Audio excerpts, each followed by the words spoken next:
Good afternoon, everyone. It's Anthony Ferreira, Vice President, NJMMA. And on behalf of Ray Cody, our president, and our board, we welcome you to the NJMMA virtual webinar series. I'm gonna open up my screen a little bit larger here.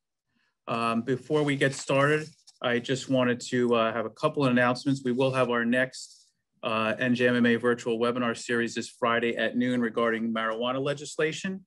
And I encourage everybody, if you haven't already, to register for our in-person conference, September 14th and 15th. Registration's going well already, and the room block is filling up. So if you haven't done so already, please get your registration forms into Tom Kenny and make sure you get those hotel reservations. I also want to thank Tom Kenny and Michael Pelletier for the background and making sure everything works well. We've gone off without a hitch for our past couple seminars, so thanks to both of those gentlemen. Happy to announce today that we have Bree Callahan to talk on the relief after the rain, why stormwater utility makes municipal good sense, as you probably read in the session, but I'll read in case you haven't. After today, you'll find out how does my locality figure out if a stormwater utility would make sense to implement. How much money do stormwater utility feasibility studies typically cost? And is there any way that residents can reduce their fees? Bree and I were gonna have a test during halfway through the presentation, but we decided not, we didn't want you to drop off. All seriousness, Bree Callahan, as a stormwater manager, Bree works to help local governments and utilities create stormwater utilities more affordable and effective to reduce flooding and improve water quality. She's responsible for creating a web-based resource center, organizing training sessions, and facilitating peer-to-peer network to local officials. Prior to joining New Jersey Future, Bree served as executive director and baykeeper for Massachusetts Baykeeper and worked as a legal and environmental consultant both in Philadelphia and Boston. Bree earned her JD from Villanova University Law School and holds a BA in architecture and environmental studies from the University of Pennsylvania. So very happy to have Bree here, and I will turn it over to Bree. Thank you. Thanks, Anthony. I'm gonna share my screen. So there we go. Hopefully everybody can see that right now. Can everybody see that? Yes. Great. Awesome. Okay, so my name is Bree Callahan. Like Anthony mentioned, I'm really excited to be here to talk to you today. I'm the stormwater manager at New Jersey Future, and I'm going to be talking to you about stormwater utilities. For those of you who don't know anything about New Jersey Future, we envision healthy places for our residents and visitors to live, work, and play, where communities have safe streets and clean waterways that are free from flooding and pollution. We're a nonprofit located in Trenton, and we work throughout the state on land use and infrastructure issues such as stormwater utilities. I work primarily on stormwater utilities, and throughout this presentation, I'd be happy to, or if there's comments in the chat, happy to answer any questions. So let's get started. So this afternoon, I'm gonna talk a little bit about the basics of stormwater utilities, the resources that are available, including our Stormwater Utility Resource Center. And like I said, happy to answer any questions that come up. So, okay. So communities across New Jersey struggle with issues that are exacerbated by climate change. And most folks are aware of this. The map that you see here shows the percentage of precipitation in heavy rain events that's increased by 71%. From 1958 to 2012 for the Northeast region. This is the greatest increase in across the entire nation. So as you can see, there's 71% in the Northeast, and we are definitely well above folks in the middle of the country and even on the West Coast. So climate change and increased development creates additional stormwater runoff, and many of these things you probably see in your own communities: more frequent flash flooding, street closings, property damage, and quite often infrastructure failure. So thankfully we have solutions like green infrastructure and upgrades to aging, but not only aging, but inadequate gray infrastructure. And they can all prevent these negative effects. When we talk about inadequate, in many cases, you may have infrastructure that was great when it was installed, but with increased development, it's just undersized. So even if you maintain it really well, it's not going to be adequate to serve, your community's needs. So as you're likely very aware, the solutions that I mentioned can be expensive, and without a dedicated funding mechanism, they're often left untapped.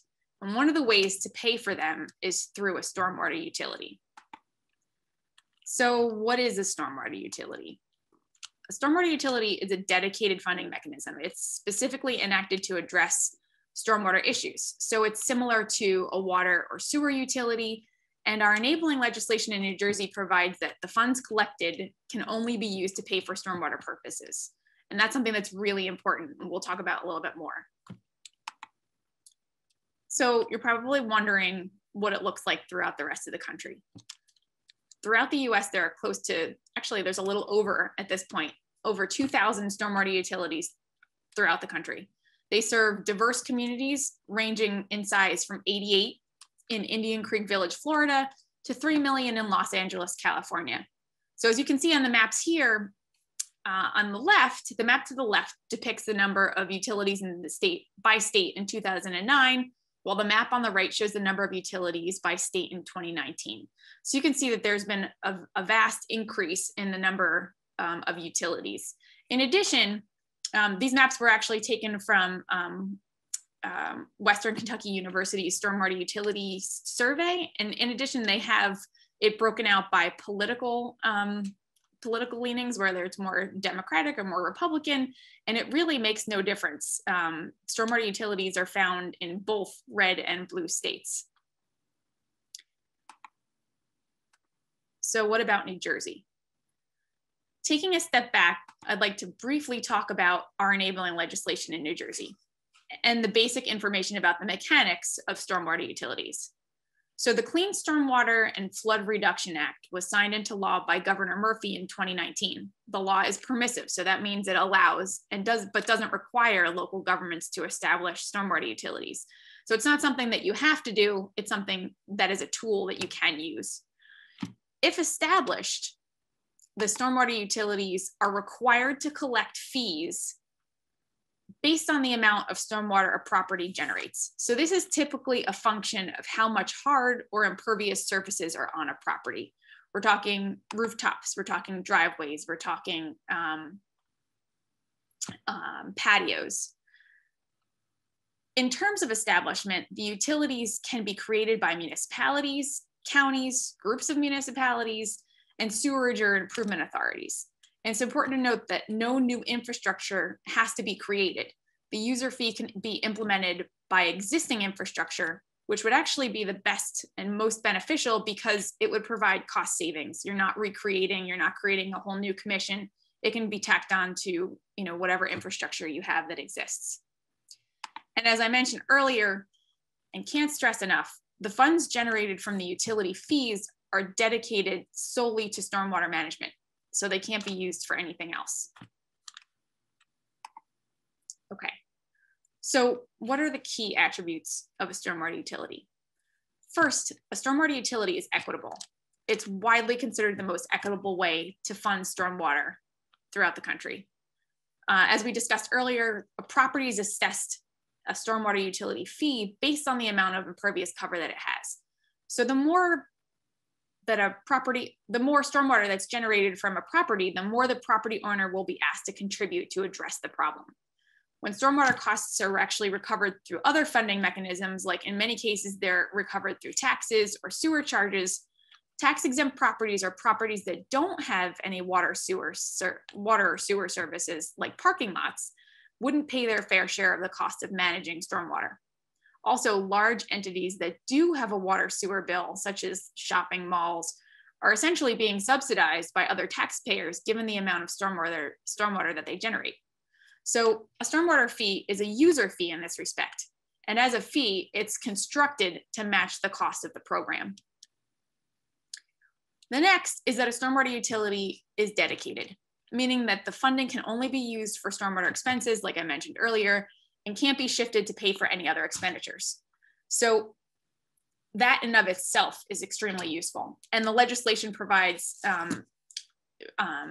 fail-safes in auditing and reporting requirements to the NJDEP and DCA. So the next is that a stormwater utility is stable. Revenue is generated continually, usually in monthly or quarterly billings, depending on how the community sets it up. And this enables localities to proactively plan and budget for projects because you know how much money is coming in. This avoids costly emergency repairs, which I know a lot of folks struggle with, you know, that normally occurs in a system where you're constantly deferring maintenance because you have other costs, other fires to put out. And one important thing to note is that the sole exemption under New Jersey law is for active agricultural and horticultural lands.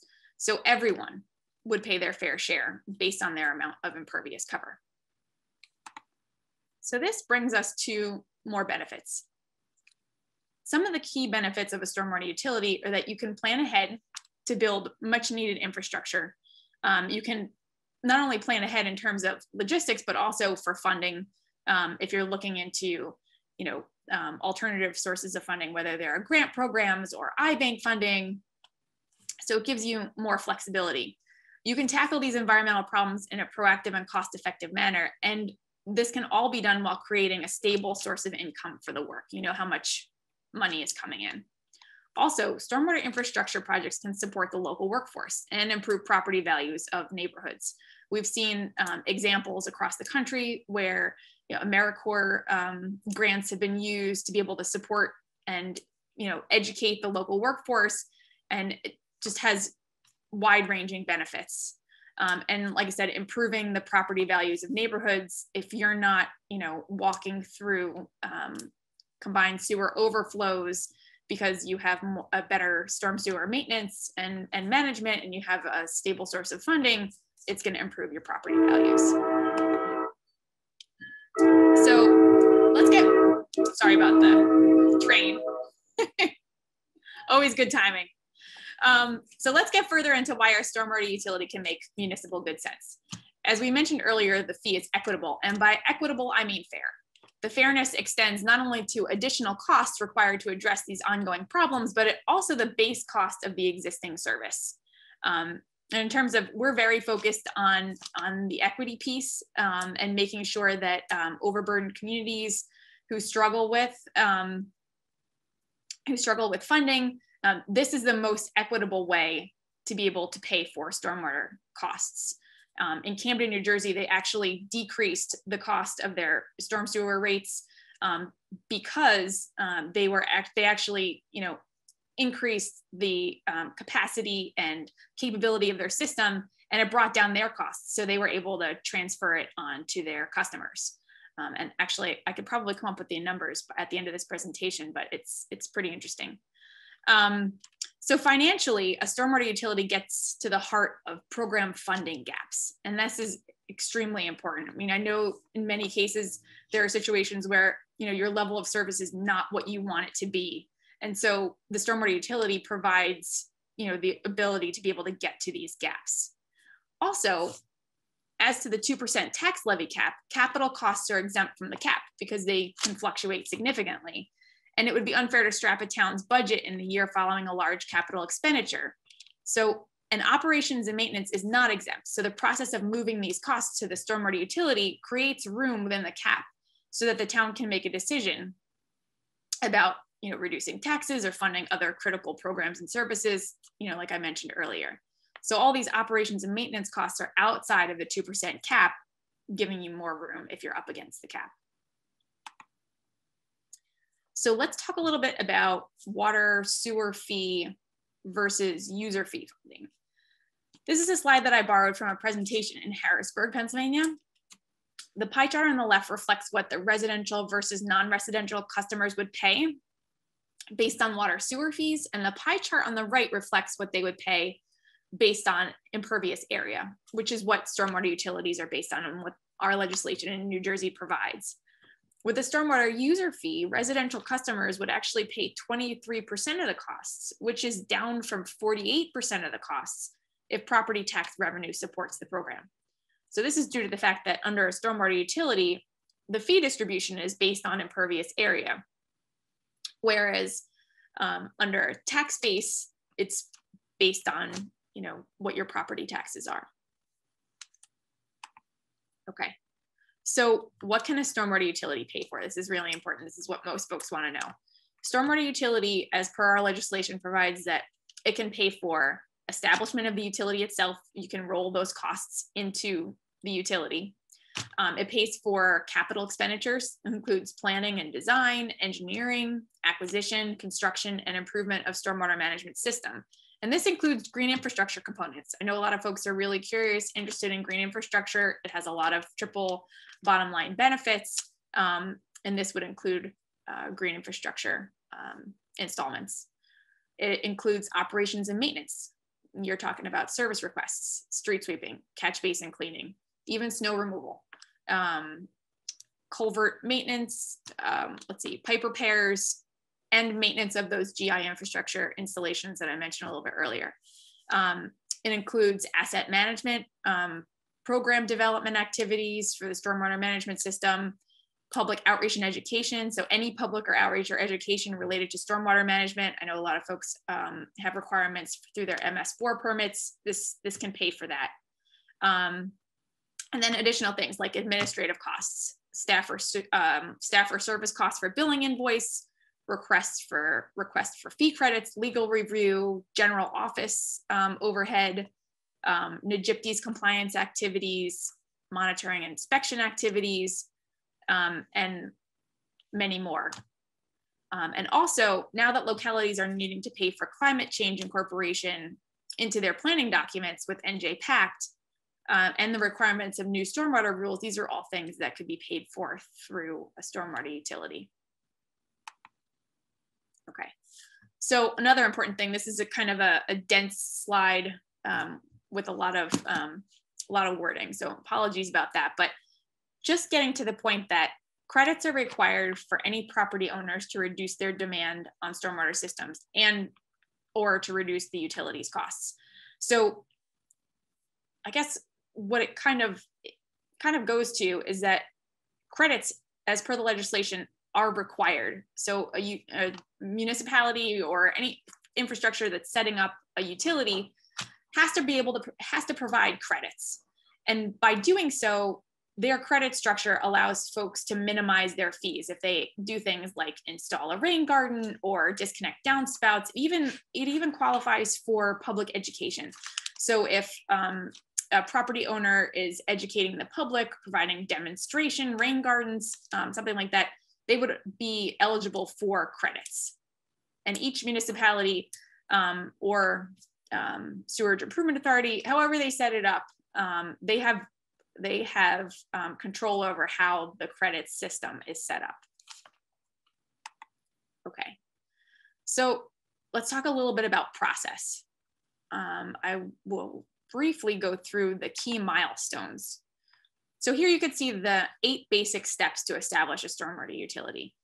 You're vetting the concept with local officials, having the early conversations, establishing a core team of internal experts. So, you know, all the folks who would be on DPW, all the folks touching, you know, the stormwater utility, the stormwater costs and activities, then engaging the mayor and county executive, utility director. Sometimes mayors like to get involved a little bit earlier. So you're really just engaging folks, educating them, explaining how this would help, authorizing a feasibility study, and that's crucial. Typically, you hire engineering consultants, engineering and financial consultants to do a feasibility study. And what they do with that is take a brief look at your level of service, your current level of service, what you want your level of service to be. They take a look at, you know, what your assets look like. They take a look at basics on what a fee would look like. They figure out all the, you know, the little nuances of your system to figure out, you know, how you should set it up, what the structure would look like. Then there's ongoing stakeholder and outreach activities. And that usually comes towards the end of the feasibility study to really talk to the public about what this is for and what it would cover and how it would affect them. And then it's a no-go, no-go decision. And then if it is a go, then it's the implementation phase and the final launch. So the next slide is a more detailed look at what the process might look like and what a feasibility study and implementation might look like. So these are the things that I mentioned a little bit earlier as part of the feasibility study, assessing your problems and needs. That's the level of service, defining program costs, what it would cost to implement, how you want to roll it into the stormwater utility. There's grants, and of course now with more federal funding available for infrastructure, particularly water infrastructure, the whole landscape for funding is changing. There's a lot of information through New Jersey's infrastructure bank about, low interest loans.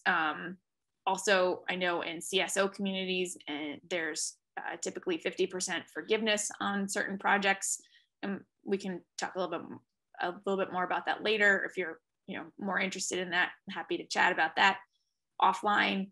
You're going to develop a 5-year financial plan, deals with rate structures, defining the credit program, like I discussed a little bit earlier, and assessing the customer bill impact. You want to make sure that you're not duplicating costs. If you can use the existing infrastructure that you have in terms of billing and structure, and how to set it up, then that's obviously, obviously a better option.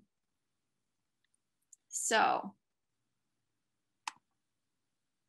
public outreach is really key to this entire process, because we want the public to know what's going on. We don't want to get to the end of it where folks are, concerned about the impacts to them, and there can be a lot of negative information and also incorrect information out there in terms of funding and what's available. So some of the list of potential stakeholders that you might want to include are on this list. You can see that just popped up. So you're talking about, hospitals in the area, folks who really have a lot of impervious cover. Major commercials employers, major malls, school districts, college, churches, all these folks, either have, big impervious areas, or also typically are not paying, they're not paying the taxes that other folks are paying. So you definitely want to include them, and also include, your environmental groups, your Chamber of Commerce, citizen advocates. So these are all folks that you definitely would want to include. And then in terms of meetings, we actually have on our website, and I'll talk a little bit about this, on the Stormwater Utilities Resource Center, a complete listing of what meetings would look like, and who would be invited, and how to go through this entire process.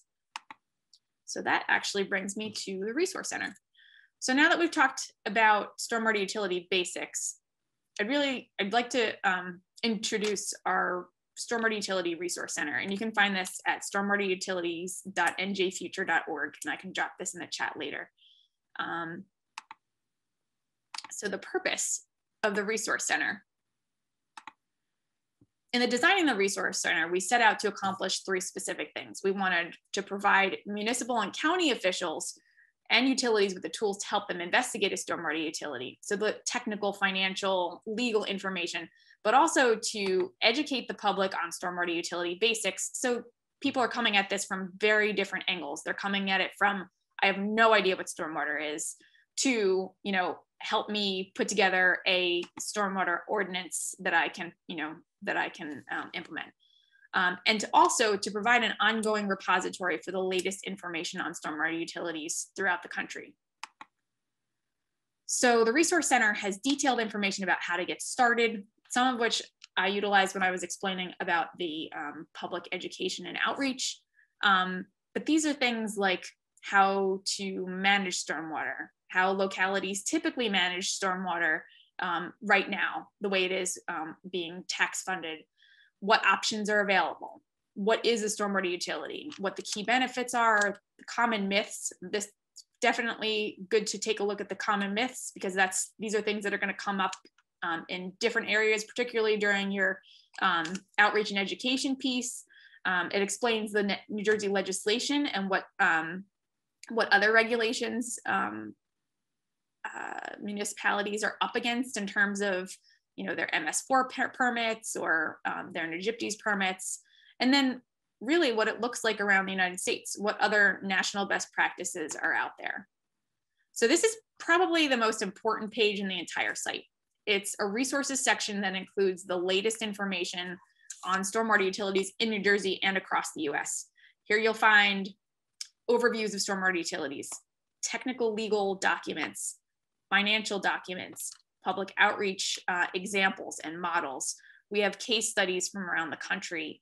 There's actually mapping and impervious cover if you want to take a look at your locality and see what kind of impervious cover. We have capabilities to do that on the Resource Center. There's also climate and flooding information, and the Water Environment Federation, which is kind of at the forefront of all of this, has tables that are really useful for explaining the different aspects and processes of setting up a stormwater utility that I just briefly went over. And then as part of my job at New Jersey Future, we also have a bunch of resources available for localities who are interested in investigating this as a tool for their community. We've set up a pro bono consultant list, which has a whole host of, I think there are 16 or 20 pro bono consultants who've agreed to provide support, limited support to localities. And it's really just discussions to ask the questions that you want to ask to start the process. We have a peer learning network, which is a mentor-mentee learning network with outside communities who offer assistance and best practices examples in various states. We have participants in New Jersey, outside of New Jersey, in Virginia, North Carolina, Delaware, Pennsylvania, Massachusetts. So a wide range of folks who've implemented fees and have national best practices, and they've agreed to mentor New Jersey localities and provide all sorts of support, including moral support, which we thought was good. And then we have ongoing assistance and presentations that we can make to councils and elected officials to give you information, particularly the financial, information that would be helpful in moving forward. So with that, I'd love to answer any questions. Okay, so thank you, Bree. So great presentation. And what I do like a lot is a lot of resources, because a lot of times people give presentations and say good luck, and then there's no resources behind them. So it seems like quite a few resources to help somebody if they're interested in trying to implement that. So again, we appreciate your time today. And for the folks on the call too, this will be put back up on our database as well for further viewing, and also Bree's information and phone number and email will be on there to get a hold of her. So Michael, I'll turn it over to you to see if there's any questions from the panel, because I can't see them. If anybody has any questions, feel free to raise your hand, use the raise hand feature.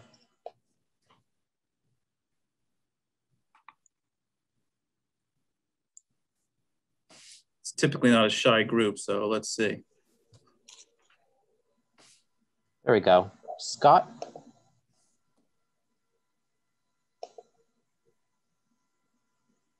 Hey, thank you, Brianna. Great presentation. Just was wondering if we could get a copy of that PowerPoint email to us. Sure. I'm a terrible note taker, so. Me too. Yeah, and Scott, we'll have that posted up. I know Tom Kenny will probably get right on that and get that posted up for us. So we'll have that, and we'll send a link out too as well. But I really do appreciate it. Thank you both for holding this.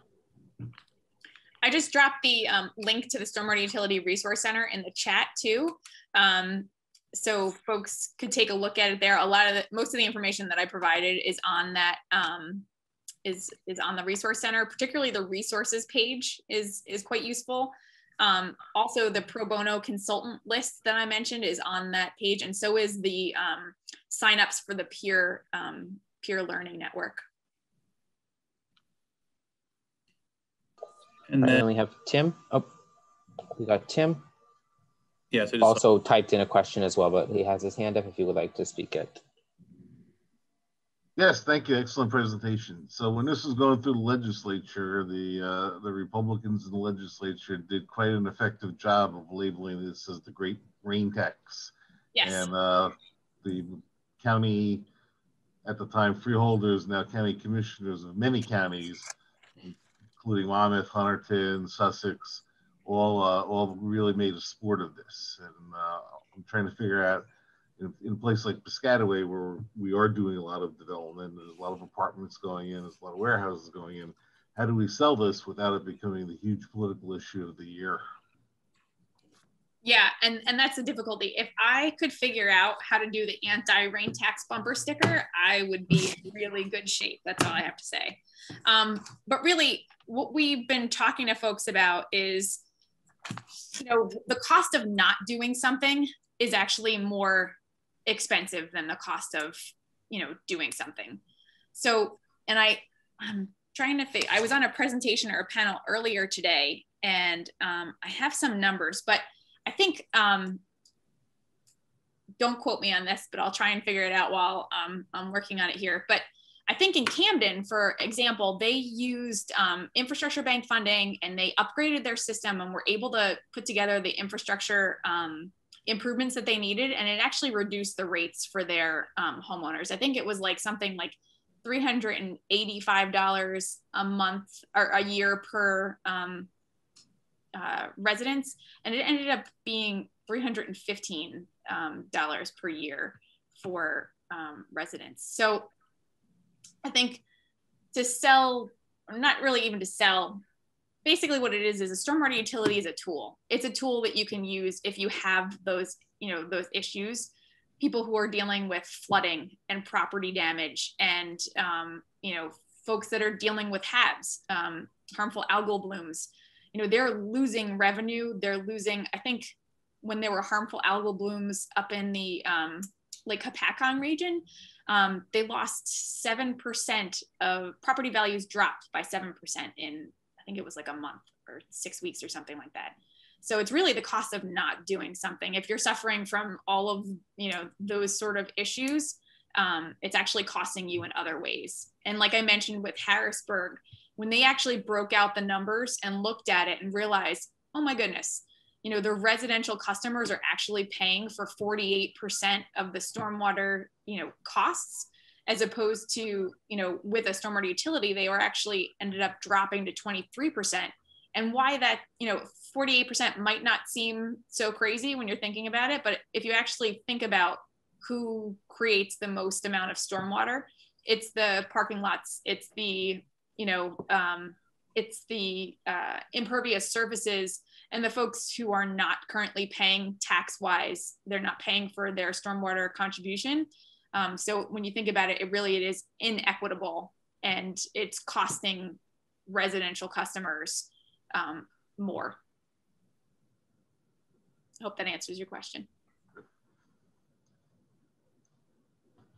thank you. Anybody else? Questions?